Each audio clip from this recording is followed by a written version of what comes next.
This is the number that nobody inside the WNBA front office wants you to see. In 2024, the Indiana Fever sold out 80% of their home games. 80. Every arena packed wall to wall. 17,000 screaming fans fighting over tickets like they were made of gold. Fast forward to right now, 2026, and that sellout rate has collapsed to 15%. Not 50, not 30, 15. 2 out of 13 home games. And the woman playing on that court hasn't changed. Caitlin Clark is still there. She's healthy. She's playing. But the fans? They're gone. And the reason they vanished has nothing to do with basketball and everything to do with the ugliest controversy this league has ever seen. One flagrant foul, one press conference, one social media post. And suddenly, the Indiana lieutenant governor is calling for the head coach to be fired. Fans are boycotting games in coordinated waves, and the entire foundation of the WNBA's billion-dollar growth story is shaking at its core.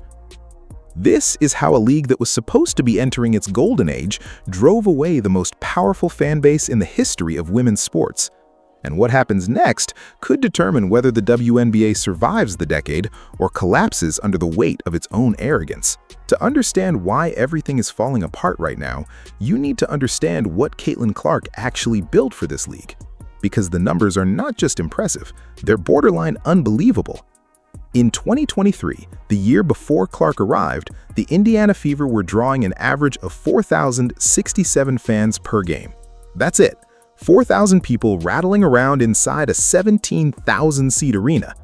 The lower bowl was half empty. The upper deck might as well have been roped off. The Fever were the second lowest attended team in the entire WNBA, and nobody outside of Indianapolis even knew they existed.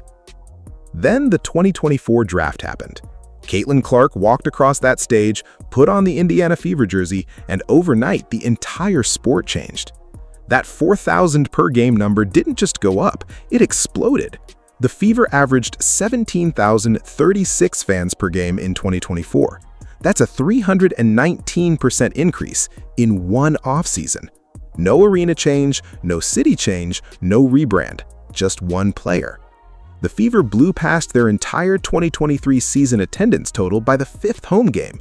Let that sink in. 5 games into the season, they had already drawn more fans than the entire previous year combined. And it wasn't just happening in Indianapolis. Every city the Fever visited turned into an event. League-wide ticket sales jumped 93% after Clark was drafted. The average price of a ticket skyrocketed 80% whenever the Fever rolled into an opposing arena. Road games were averaging $175 a ticket, the highest of any team by a mile. Stadiums that normally had a few thousand people scattered across the seats were suddenly scrambling to find bigger venues just to handle the Clark demand. This wasn't a bump, this was a seismic shift. Clark set the all-time WNBA single-season assist record with 337. She made the all-WNBA first team as a rookie. Television ratings smashed records that hadn't been touched in 2 decades. ABC broadcasts went through the roof. Sponsors that had been lukewarm on women's basketball suddenly couldn't write checks fast enough. For the first time in the league's long and financially turbulent history, the WNBA was reportedly in the black, actually making money. And the common denominator behind every single one of those numbers had a number 22 jersey and a logo-range three-point shot that could silence 20,000 people. But here's the thing about building an empire on the shoulders of one person. The moment that person stumbles, everything she was holding up starts to wobble. And in 2025, Caitlin Clark didn't just stumble, she practically disappeared. The 2025 season was supposed to be the year Clark cemented herself as the undisputed face of women's basketball. New coach Stephanie White had come over from the Connecticut Sun as the reigning WNBA Coach of the Year. The roster had been upgraded, expectations were sky high. Then the injuries hit. A groin strain, an ankle issue, one thing after another. Clark was limited to just 13 games the entire season, 13 out of 44, and the impact was immediate and brutal. Home sellouts dropped from 80% to 40% overnight. Resale ticket prices cratered the moment her name appeared on the injury report. One analysis showed the average ticket price for Fever games dropped from $137 down to $80 the second she went down. A matchup against the Chicago Sky that was priced to $210 per ticket on resale crashed to $95 within hours of her being ruled out. The cheapest ticket for that game went from $86 down to $25. It was like watching the air get sucked out of a balloon in real time. But here's where it gets interesting and where the narrative gets complicated. Because even though Clark was gone, the league as a whole didn't collapse, not even close. The expansion Golden State Valkyries sold out every single one of their 16 home games, averaging over 18,000 fans per night. League-wide ratings on ESPN held steady. Games on ABC were actually up 17%. And by August of 2025, the WNBA had broken its all-time regular season attendance record, with over a month still left in the season, needing 41 fewer games than the 2002 season to do it. The league was on pace to draw over 3 million fans total, a 33% jump from the year before. So the growth was real. But here's the question that lingered in every front office and every boardroom. How much of that growth was organic, and how much of it was still riding the aftershock of the Clark earthquake? Because the Fever themselves, the team at the center of it all, were starting to crack. The answer arrived in 2026, and it was worse than anyone predicted. When the 2026 season kicked off, the Fever tried to capitalize on the Clark hype the way any franchise would. They raised prices dramatically. The worst seat in Gainbridge Hellfield for the season opener against the Dallas Wings was listed at $97, $97 for the nosebleeds. Meanwhile, the exact same seat for a mid-season game 2 weeks later cost $21. Want to sit 11 rows off the court? That was $877 for opening night. The same chair for the Portland Fire game? $228, almost a 400% difference. The franchise was essentially telling fans that the privilege of watching Caitlin Clark in person now came with a luxury tax. And the fans responded in the most powerful way they could. They stayed home. Clark has been healthy in 2026. She's played 20 out of 24 games. She's still putting up numbers, still filling highlight reels. But through 13 home games, the Fever have sold out exactly 2 of them, 15.4%. The average attendance has dipped to 15,956. Now, in a vacuum, that number is still incredible. It's nearly 4 times what the team drew in 2023. But the trend line is heading in one direction, and it is not up. Every season since Clark arrived has seen a decline, from 80% sellouts to 40 to 15, from 17,000 per game to 16,500 to just under 16,000. You can argue the numbers all day, but the trajectory tells a clear story. The novelty is fading, the prices are too high, and the fans are getting increasingly frustrated with what they're seeing on and off the court. And then came August 8th, the night that turned frustration into fury. The Indiana Fever were in Chicago to take on the Sky, and on paper it was just another regular season game, nothing special. But what happened in the first quarter of that game would dominate sports media for the next 2 weeks and ignite a firestorm that dragged in politicians, media personalities, and millions of fans screaming at each other across every social media platform. Sophie Cunningham, the Fever's 30-year-old veteran guard who has become one of the most beloved players in the league, was sprinting down the court on a fast break, open lane, easy layup, the kind of play that happens 50 times a night in any basketball game. But Dejanai Carrington, the Chicago Sky guard, had other plans. Carrington chased Cunningham down from behind, wound up, and swiped her left arm directly across Cunningham's face and neck area. The impact was vicious. Cunningham's head snapped back, her body crumpled, and she crashed to the hardwood without any chance to break her fall. The arena went dead quiet for a split second before the boos erupted. The officials initially called it a flagrant one. Then they went to the replay monitor. The footage was clear: wind-up, impact, follow-through. All three criteria for an upgrade. The call was changed to a flagrant 2, and Carrington was ejected from the game. But Cunningham wasn't going quietly. She popped up off the floor immediately and went straight at Carrington, shoving her in the chest before security and teammates stepped in to separate them. After the game, Cunningham didn't mince words. She called the foul unnecessary and said she believed it was absolutely intentional. She pointed out that she'd never spoken to Carrington and had no prior beef with her. And then she added, with that trademark bluntness that has made her a fan favorite, "I guess she has some pent-up stuff, so get your stuff off. That's fine. I can take it." But the real explosion came minutes after the ejection. From the locker room, Carrington posted 2 words on social media, all caps, "white privilege," and she tagged the Indiana Fever's official account. Cunningham is white, Carrington is black. And with those 2 words, a basketball foul became a racial controversy overnight. The internet erupted. Fans from every side piled in. Sports commentators lost their minds, and suddenly a physical play on a basketball court was being debated in the context of politics, race, privilege, and everything that has been simmering beneath the surface of women's basketball for the past 3 years. Now, Carrington later walked it back, sort of. When former NFL linebacker Emmanuel Acho criticized her post, Carrington responded by saying she never once claimed that the assessment of the foul was white privilege. She told people to use their critical thinking skills, but she never actually explained what she did mean, and the damage was already done. The post had been seen by millions, the narrative had been set, and fans were done listening to explanations. This wasn't even Carrington's first rodeo when it came to controversy.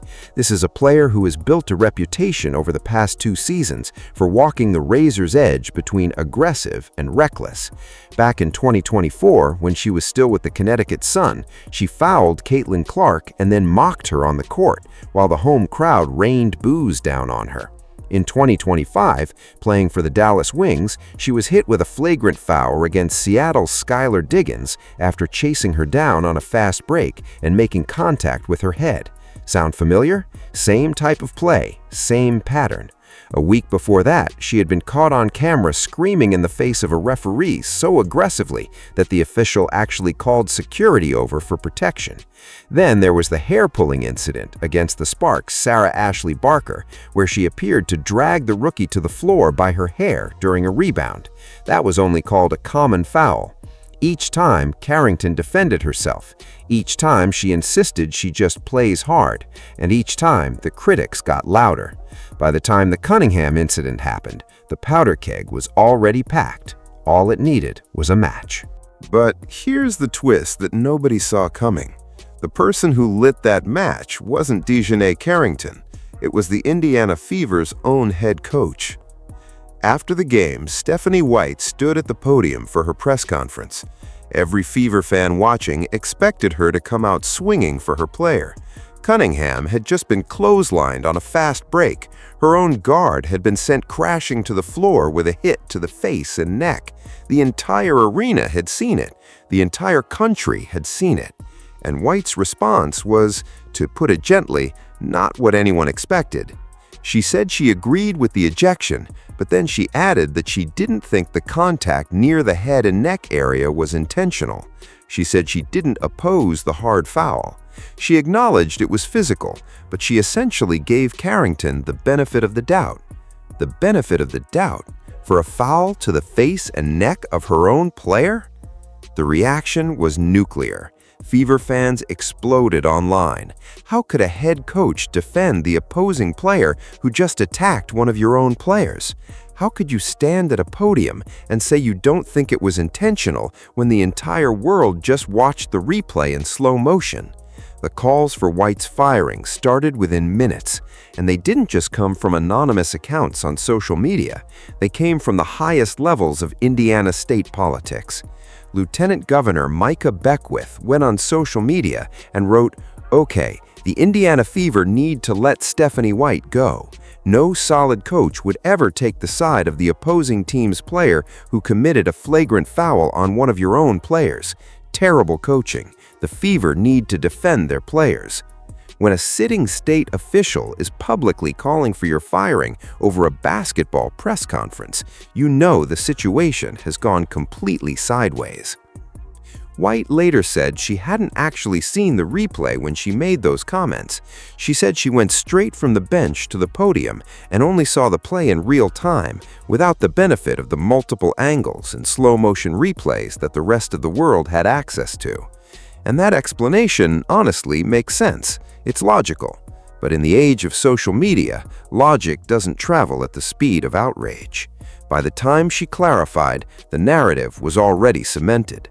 Stephanie White doesn't protect her players. Stephanie White sided with the enemy. Stephanie White has to go. And this wasn't even the first time she'd been caught in this exact trap. Earlier in the 2026 season, Clark herself was fouled hard, and the response from the coaching staff drew criticism. It even prompted a letter from members of the United States House of Representatives to WNBA Commissioner Kathy Engelbert, demanding to know what the league was doing to protect its players. A letter from Congress about a basketball foul? That's how far this thing has traveled beyond the court. When the Fever returned home to Gainsbridge Fieldhouse for their next game against the New York Liberty, the atmosphere was unlike anything the franchise had ever experienced. White walked onto the court and was met with a chorus of boos from her own fans, loud, sustained, unmistakable.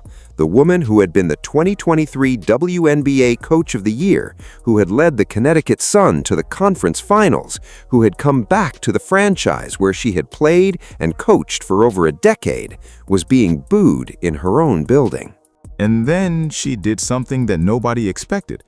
Before the game, White stood at the podium and delivered a 2.5-minute speech that was part defense, part manifesto, and part raw emotional outburst. Her voice cracked, she pounded the table, and she let loose. The hate, the fear-mongering, the divisiveness that's trying to hijack our league will not win. It won't win, she said. We are united. We are connected. We will not be divided. Every day, these women put their rear ends on the line. Every day. When they go low, we go high. Love will win. Grace will win. Humility will win. And kindness will win. I stand by them. I will always stand by them. Everybody else can go to hell. She got up and walked away without taking a single question.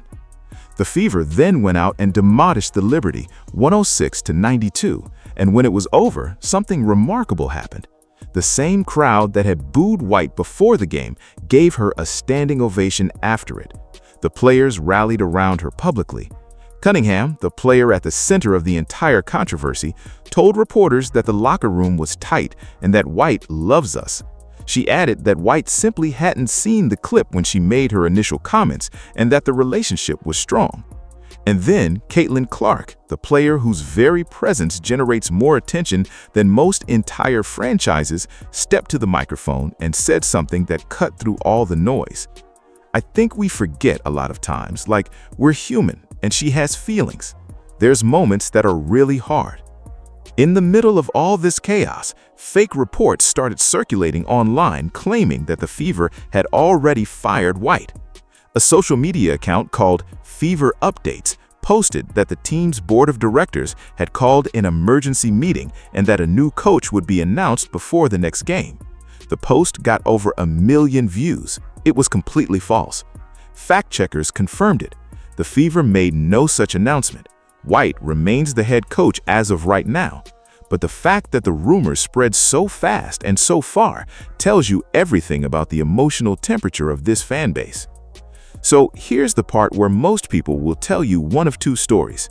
Either the WNBA is dying, hemorrhaging fans, losing money, and on the verge of total collapse, or the WNBA is thriving, breaking records, and experiencing the greatest period of growth in its history. The truth, as it usually does, lives somewhere in the messy middle. On the growth side, the numbers are staggering and undeniable. The 2026 All-Star Game at the United Center in Chicago drew 19,783 fans, shattering the previous All-Star attendance record that had stood since 2007. The newest franchise in the league, the Toronto Tempo, played a game at Montreal's Bell Center that drew 20,996 fans, a new regular season attendance record. The WNBA is on pace to clear 3 million total fans for the season, a 33% jump from 2025. New expansion teams are already locked in.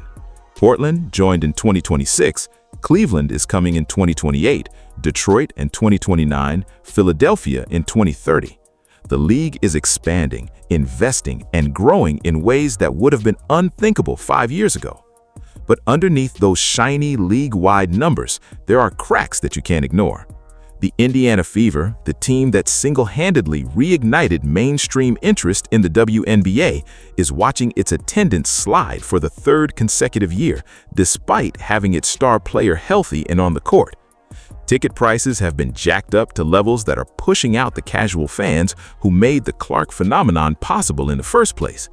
The controversy cycle around player safety, coaching decisions, and on-court violence is creating an atmosphere where fans feel like the league doesn't care about protecting the players they actually show up to see. And the political dimension that has attached itself to the sport, from congressional letters to lieutenant governors tweeting about coaching decisions to social media posts about privilege, has turned every foul, every press conference, and every lineup decision into a potential cultural flashpoint. Reports claim that Caitlin Clark fans may be responsible for as much as 25% of the league's total revenue. Now, whether that exact number is accurate is debatable. It might be high, it might even be low, but the underlying reality is impossible to deny. Clark is a market mover in a way that no player in the history of women's professional sports has ever been. When she plays, tickets sell. When she doesn't, prices crash. When her fans are happy, arenas fill up. When they're angry, they close their wallets, and they are not quiet about it. One estimate put it plainly. Even if just 20% of the Clark fan base boycotts the product, the financial impact on the league could be enormous. And the boycott energy is real. You can see it in the ticket prices. 2 years ago, Clark fans were paying nearly $200 to watch the Fever on the road. For that game in Las Vegas this season, reports suggest the average ticket was selling for $17, and they still couldn't fill the building. That's not a gradual decline, that's a cliff.